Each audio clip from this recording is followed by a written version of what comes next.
जी हाँ दोस्तों, जिस गाने का मैं बेसब्री से इंतज़ार था वो गाना कल ही सुबह रिलीज हो चुका है। और इस गाने की जो परफॉर्मेंस है वो बहुत ही बेटर परफॉर्मेंस है।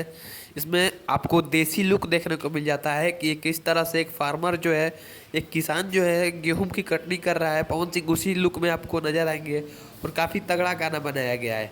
इसकी लिरिक्स और म्यूजिक की बात करें तो म्यूजिक दिया है प्रियांशु सिंह ने, काफ़ी कमाल का म्यूजिक दिया है। और लिरिक्स लिखे हैं आशुतोष तिवारी, जो कि पवन सिंह के काफ़ी एक से एक तगड़े तगड़े गाने लिखते हैं।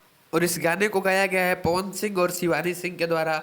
और इसमें जो फीचरिंग है वो क्वीन शालिनी और पवन सिंह की फीचरिंग है, जो कि एक और सुपर हिट गाना दे चुकी है जिसका नाम है धनी हो सब धन, जो कि अभी 65 मिलियन प्लस हो चुका है वो गाना सिर्फ एक महीने में ही। बात करें इस गाने के कंपनी लेवल की तो इस गाने को म्यूजिक वाइड के ऑफिशियल चैनल से रिलीज किया गया है। और ये गाना कल सुबह ही आपको 11:30 में ही रिलीज हो चुका था। और इस गाने पे फैंस के कमेंट्स जो हैं काफ़ी तगड़े तगड़े कमेंट्स आ रहे हैं, काफ़ी गर्दा कमेंट्स आ रहे हैं।